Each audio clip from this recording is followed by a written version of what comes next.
Social media पर channel Mahalakshmi आपके पास लाए आज बिल्कुल पूर्व में पहली बार कोलकाता से दर्शन करेंगे बेलगछिया जिनालय के। 1914 का बना हुआ यह गजब का मंदिर है। कहते हैं इस कलकत्ता का खास प्रतीक है। 100 सीधा 11 1 1 1 111 वर्ष का पूर्व 81 फुट का मान स्तंभ गजब का, यहाँ सफ़ेद मार्बल का। एक खास बात है आज यहाँ पर, कहते हैं आचार्य श्री प्रमुख सागर जी का 25वां यह चतुर्मास है। दीक्षा जयंती भी आएगी उनकी, बात करेंगे अक्टूबर में, पर आज यहीं से शुरुआत करते हैं कुछ खास आपके पास। आज जब चैनल महालक्ष्मी बेलगछिया में है तो आपको बास यानी बिजोलिया से दर्शन करा रही है। धर्मेंद्र ने फन फैलाया, ये तो सुना है ना, वो देखा भी। हर प्रतिमा आपको दिखता है अधिकांश में पारस प्रभु सप्तफनी 1008 फनी, इस तरह प्रतिमाओं में 108 फनी देखते रहते हैं। और देख रहे हैं आप यहाँ बिजोलिया में प्रमुख वेदी के साथ के इस प्रतिमा पर धड़ेंद्र के ऊपर कोई सप्तफन फैलाने लगे, कोई फन का आ जाए, सर्प आ जाए, ये कभी नहीं देखा होगा, पर आज देख रहे हैं। यानी मैं धीरे धीरे नीचे से रेंगता ये सर्प ऊपर की ओर बढ़ रहा है।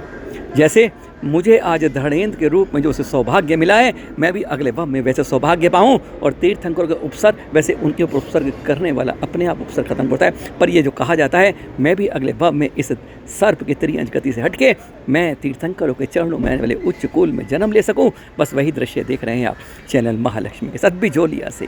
कहते हैं वहीं पर उपसर्ग हुआ था। कहते हैं तप धरा वह भी रही, जबकि हम अही क्षेत्र को भी मानते हैं। दो हैं, बात ये नहीं है, दोनों पर समर्पित भाव है।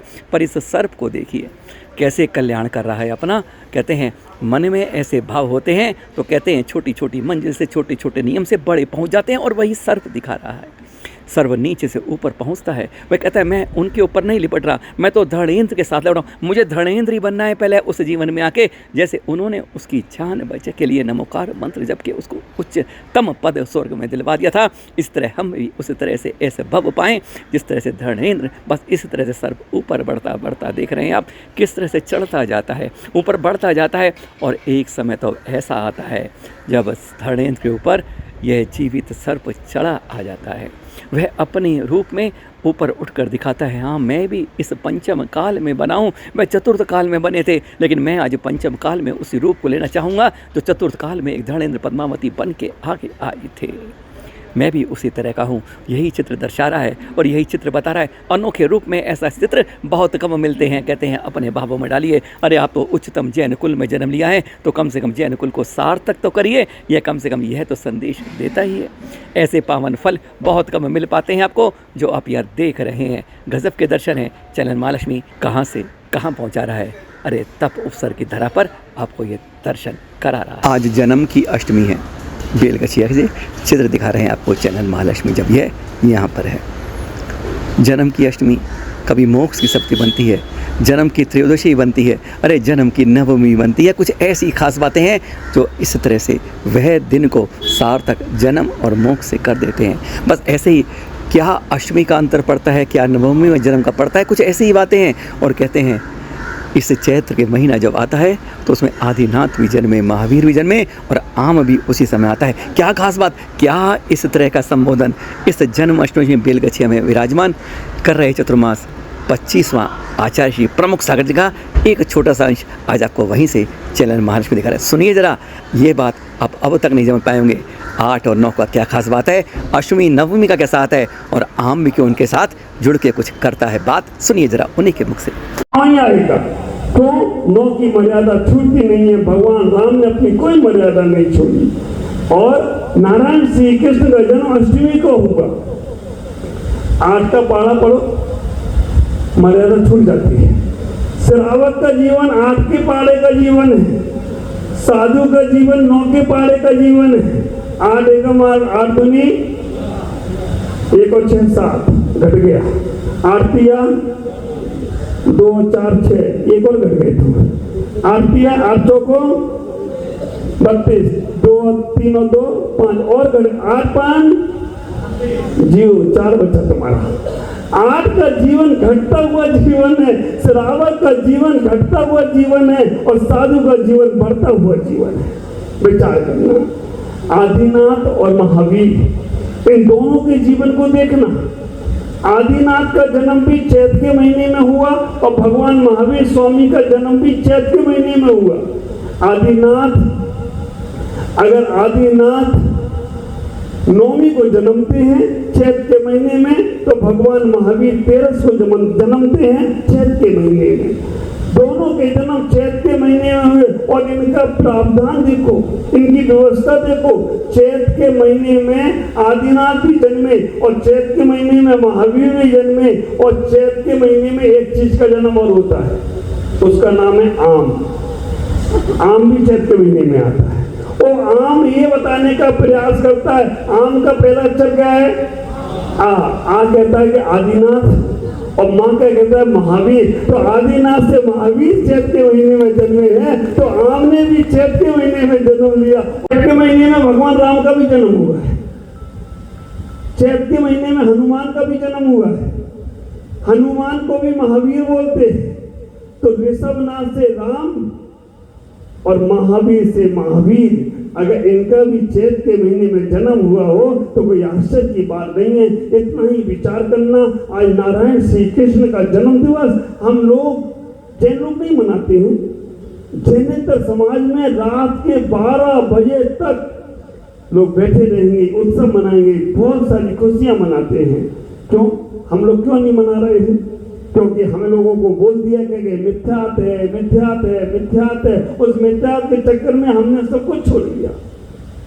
नहीं, होने वाले तीर्थंकर हैं, उनका मानसिकता बनाकर हमें जन्म दिवस मनाने में कोई वो नहीं है। हम मिथ्यात का समर्थन ना करें, हमें सही बात तो मालूम पड़ेगी। नारायण श्री कृष्ण, इनके जीवन के आदर्शों को देखना, इनके आदर्शों को देखना। नारायण श्री कृष्ण का जन्म जेल में हुआ।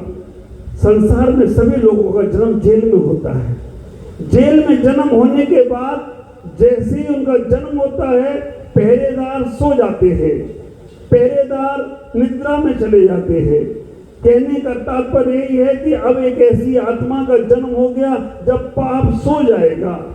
और जब नारायण श्री कृष्ण को वासुदेव लेकर जाते हैं, ख्याल करना, नारायण श्री कृष्ण को जेल में जाना क्यों जन्म लेना पड़ा, उसकी छोटी सी कहानी आपको याद होना चाहिए। जी हाँ, मंगल धाम तिलकगंज में चल रही एक सर्वोत्कृष्ट रूप में संलेखना।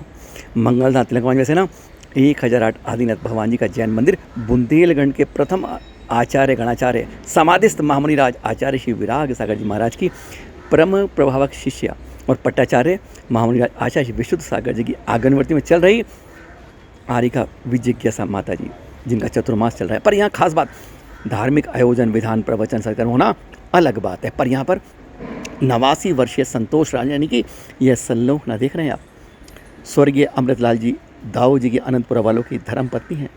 पूरा परिजन यहाँ पर आया है और अपनी सहमति से यह 89 वर्ष संतोष जी ने संलेखना व्रत धारण किया है।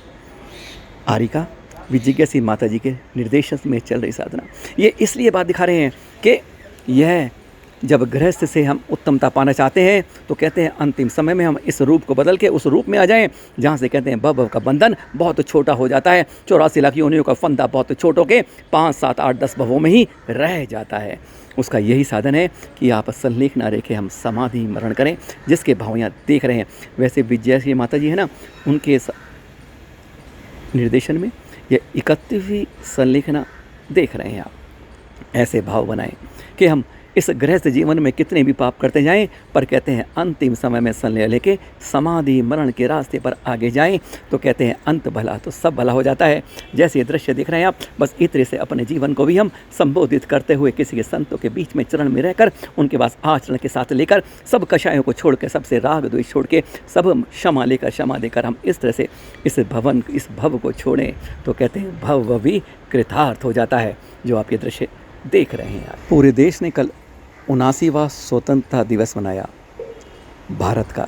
वही भारत जिसका नाम प्रथम तीर्थंकर आदिनाथ जी के ज्येष्ठ पुत्र भरत चक्रवर्ती के नाम पर पड़ा। यह जरूर ध्यान रखिए कि भरत से भारत का नाम पड़ा और कौन से भरत के नाम पर पड़ा। पर यहाँ देख रहे हैं आप, रेलवे द्वारा विभिन्न स्टेशनों पर स्वतंत्रता दिवस के लिए कई तरह के कार्यक्रम किए गए। हमने यहाँ पर सेल्डाह में, कलकत्ता में देखा और आज ले जा रहे हैं उस विले पार्ले के बैंड पर, जहाँ पर अभी कहते हैं एक खुशी मिली थी सुप्रीम कोर्ट से। वहीं का विले पार्ले का जैन बैंड अंधेरी के इस स्टेशन यानी मुंबई में देख रहे हैं कि किस तरह से वह वंदे मातरम की धुन बजा रहा है और लोगों को आते हुए स्वागत कर रहा है, जाते हुए को कहते हैं अभिवादन कर रहा है। इस बार आए फिर आना, यह पहचान थी कि हम कहते हैं जब तक राष्ट्र बसता है तभी धर्म बसता है। तो सबसे पहले राष्ट्र धर्म आता है, फिर हमारे धर्म आते हैं। अपना जैन धर्म तभी सुरक्षित है जब राष्ट्र, तो सबसे पहले देश प्रेम, राष्ट्र प्रेम की भावना और फिर अपने धर्म के प्रति समर्पित होने की भावना होती है। जो आप ये देख रहे हैं विले पार्ले के जैन बैंड से जो दृश्य हैं अंधेरी स्टेशन पर, चैनल महालक्ष्मी दिखा रहा है आपको कुछ खबरें और सुनिए। पालीताना का डिमोलिशन देख रहे हैं आप। ये हम कहते हैं डिमोलिशन, अतिक्रमण जब होता है उस पर डिमोलिशन कई बार अच्छा लगता है। पालीताना के अंदर ये अतिक्रमण दिख रहा है। अगर इसी तरह से अतिक्रमण दुकानें शिखर जी से भी ऊपर से हट जाएं तो कितना अच्छा लगे। खैर ना वहाँ बुलडोजर जा सकता है ना कुछ सकता है, पर पालीताना के सुखद दृश्य हैं जब कहते हैं अतिक्रमण में नाजायज रूप से कब्जे होते हैं और कहते हैं हमारी पवित्रता को भंग करते हैं, इसलिए प्रजानिवेशन अच्छा है। अब तो हमारे व्रत उपवास का जैसे प्रयास उठाने के लिए एक तैयारी हो गई है। बुरा मत मानिए, बात ऐसे करें, ये एक जैन रेस्टोरेंट खुला है मुंबई में और बाकायदा यहाँ पर तैयारी की गई है कि आपके लिए व्रत के यहाँ पर सब उपवास के समय में आपके यहाँ पर उसी प्रकार से भोजन एक आसन करते हैं तो आपके लिए ये मिलेगा, आपको सामान यहाँ पर ये खाने की मिलेगी। यानी रेस्टोरेंट भी अब तैयार हो गए हैं हमारे व्रतों को एक आसनों के लिए सहायता करने के लिए। आज उस होटलों में, रेस्टोरेंट में जहाँ और भी होता है, वहाँ आज कहते हैं व्रत का ये एक उपहास होता है। आपकी नज़र कुछ भी हो, ये हमारा चिंतन है, निजी विचार हो सकते हैं, पर बात यह लगता है कि क्या आज व्रत हमारे इस तरह के हैं कि उनको खोलने के लिए, उनको बनाने के लिए, पर्व को करने के लिए आज हम इन रेस्टोरेंटों में जाकर उसको करेंगे। कहाँ से कहाँ पंचम काल दिख रहा है। आगरा का ऐतनाबाद का एक त्रिमूर्ति मंदिर दिखा रहे हैं, तीर्थंकर ऋषभनाथ भरत बाहुली भगवान के साथ। इस प्राचीन मंदिर का अब जीर्णोद्धार में अच्छा इसलिए लगता है, बता रहे हैं आपको, ये धर्मपाल जी यादव जी है ना विधायक, उनकी ओर से इसके जीर्णोद्धार में 1 करोड़ की सहयोग दिया जा रहा है कि इसका जीर्णोद्धार हो। और जिस तरह से इसकी थोड़ी सी आवश्यकता है, उसकी ज़रूरत के लिए इस तरीके से विधायक पद से जब मिलता है तो लगता है कहीं ना कहीं जैनों की ओर भी आपकी थोड़ी नज़र झुकती है। दर्शन आप करें त्रिमूर्ति उस जिनालय भव्य के जो एक पहचान है हमारे पुराने वैभव की। यह हिंदू बाबा और जैन साधु का कमंडलू कहीं मेल नहीं खाता है, पर उनका नर्मदा के किनारे किसी जैन साधु ने उनको यह कमंडलू दिया। इसको देखकर कहते हैं कि एक बार तो कोई लेके चला गया था लेकिन पार फिर वापस रख गया वो चोर वो। और मैं किसी को कुछ नहीं कहता हूँ, अगर किसी के सहयोग में आए तो ले जाओ, पर कोई इसको लेकर नहीं जाता। इतना चमत्कारी ये कहते हैं जल रखने के बाद भी वह बहुत ज़्यादा लोगों के लिए हित में काम करता है। पर हाँ, इस बारे में भूलते नहीं है आचार्य श्री विद्यासागर जी को। सुनेंगे आप इस कमंडलू का, इस चमत्कारी कमंडलू का कुछ रोचक इतिहास और गुरुवर के बारे में कुछ खास बात सुनिए जरा इन्हीं से। मंडली भी मेरे को एक माई ने नर्मदा किनारे भिक्षा में ही दिया था। अच्छा अच्छा, हाँ, तब से लेकर चल रहा है। ये बीच बीच में छूट भी गया था। अच्छा अच्छा, एक बार किसी ने उठा भी लिया था, जी जी, फिर अपने आप ही पता नहीं उसकी हिम्मत नहीं हुई या नारायण ने क्या किया, उल्टा रख गया। अच्छा अच्छा जी जबकि इसको कितने मांगते हैं, जी जी मैं सोचता हूँ ले जाओ भाई, जी फिर भी वो ले नहीं पाते। जी जी जी एक बड़े दिगंबर थे, वो चले गए जी विद्यासागर जी जैनियों, जी वो बोले आपका ये अच्छा है। जी। मैंने कहा आप इतने दिगंबर, आपकी पत्रिका निकलती है, जी जी ये क्या चीज है? जी मैं कहा आप ले लो। जी जी और फिर मैंने उनको बोला, वो समझदार थे, जी जी बोले, मैंने कहा ये कुछ भी नहीं है, ये जी तो पात्र है, जी जी लेकिन हम जिस दिन किसी चीज के योग्य हो जाएंगे जी तो वो वस्तु अपने आप हमारे पास आ जाएगी। जी जी दुनिया में किसी चीज की कमी नहीं है, जी हमारी योग्यता पात्रता की कमी है। जी जी जिस दिन हम उस चीज के योग्य होंगे तो जहाँ भी हो वहीं हाजिर हो जाएगी, जी और नहीं है तो घर में आई हुई वस्तु चली जाएगी। जी अरबोपति चाहे तो सब खा ले, लेकिन पात्र नहीं है तो इतना नहीं खा सकता। जी जी तो चीजों की कमी दुनिया में नहीं है। बड़े बड़े मकान खाली पड़े हैं, कितनों को सिरसीदा नहीं होता, प्लास्टिक में रात काट। छोटे में, हाँ हाँ। और तो चीज सब है, लेकिन कितने हमारी रहने के लिए योग्यता। तरसते हैं कि एक बेटा आ जाए, पुत्र आ जाए, हाँ। कोठी है बड़ी। सही बात है, जी। योग्यता की कमी है, वस्तुओं की कमी नहीं। सिद्धारा बेटा, साधुओं की गिरी, साधुओं की पहाड़ी कह सकते हैं आप। ये देख रहे हैं, ये जो होते हैं जहां पर साधु विश्राम करते हैं। आप उस पहाड़ी के ऊपर के पत्थर को देखकर आप पहचान लेंगे, पूरे हिंदुस्तान के अंदर इस तरह की, दक्षिण में आपको बहुत बहुत इस तरह की पहाड़ियां मिल जाएंगी जहां इस तरह से जहां विश्राम करते हैं, कहते हैं वहीं आके प्रवचन देते हैं। ऐसे दसियों हमने स्वयं देखी हैं। और कैसे उसको हरा रंग पोत के एक दरगाह में बदला गया है। आज जैन समाज के इतिहास में आज यही हो रहा है। 8वीं सदी से नहीं, ये तो आज भी दिख रहा है, दरगाह बन गई जिनालय। गजब की बात है कि किस तरीके से जिनालय को बदल बदल कर आज दरगाह के रूप में यहाँ दिख रहा है आपको। हरा रंग पोतो, अपने रख करो, क्योंकि यहाँ पर कोई प्रतिमा रखने की जरूरत नहीं पड़ती है दरगाह के अंदर, और उसको बदलने में कोई देर नहीं लगती है। संभालिए अपनी विरासतों को। एक गजब का रेलवे से शिंदखेड़ा, जैनों से मतलब नहीं है, पर यह परोपकार संस्कार से दिखा रहे हैं। शिंदखेड़ा कुछ दिन पुराने चित्र है। शिंदखेड़ा रेलवे स्टेशन पर गाड़ी अचानक 12 घंटे रुक गई। रेलगाड़ी, सारे यात्री परेशान, भूख से व्याकुल। गांव वालों को देखिए अतिथि सत्कार क्या होता है। गांव से जगह जगह से लोग, कोई आर्थिक संपन्न इतना नहीं था कि इस तरह खिला सके, लेकिन उन्होंने सारे रेलवे के जितने यात्री बैठे थे सबको उस प्लेटफॉर्म पर निःशुल्क भोजन करवाते रहे। किसी से कोई पैसा नहीं लिया। यह दिखाती है कि भारतीयता आज भी जगह जगह जिंदा है, चाहे सरकार के रेलवे में निःशुल्क भोजन नहीं मिलता हो।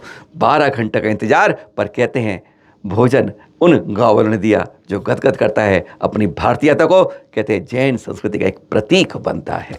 बुरा मत मानिएगा, क्षमा से चाहेंगे, पर यह एक गजब का हमारा दिखता है कि कलयुग की पराकाष्ठा कहाँ तक पहुँच गई है। ये 65 किलो का केक बना हुआ है एक श्वेतांबर स्वाति के जन्म दिवस पर। 65वें जन्म, 65 किलो का केक।